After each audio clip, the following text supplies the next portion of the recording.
Заявления Соловьева, конечно же, дают повод вопроса, неужели Соловьев сам не представляет, какая ситуация в этом смысле в Армении, и как армянская власть фактически нуждается вот в таких заявлениях, каких делал сам Соловьев, чтобы питать свою пропаганду о том, что Россия ведет против Армении гибридную войну и что Никол Пашинян борется с этой гибридной угрозой для суверенитета Армении. Мы знаем, что официальная пропаганда в Армении строена вот на этом, и фактически такие заявления, которые делает, например, вот Соловьев, просто питают официальную армянскую пропаганду. В этом смысле, я думаю, армянские власти и провластные круги в Армении должны просто поблагодарить Соловьева. В сущности, такой войны нету.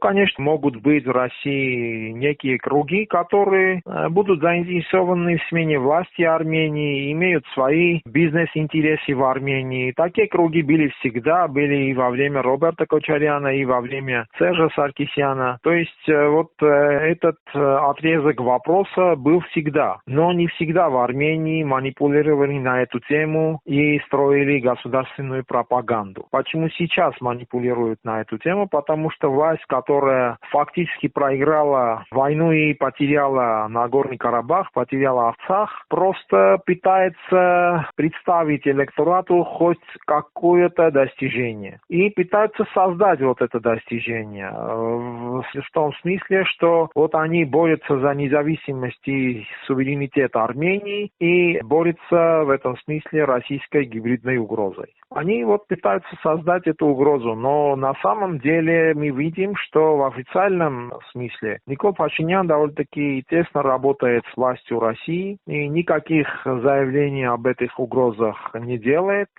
поскольку, я уже сказал, просто оснований на такие заявления в официальном уровне просто нету. Наоборот, мы видим, что российские экономические бонусы помогают Николу Пашиняну представлять обществу некие статистические росты в плане экономики, потому что если бы не были такие бонусы, то в экономическом плане достижения Никола Пашиняна довольно-таки не отличались бы от политических, так сказать, в кавычках, достижений. И кроме того, мы видим, что российская пропаганда, российские отдельные пропагандисты со своими этими заявлениями тоже дают уже пропагандический бонус Николу Пашиняну во время электорального этого цикла.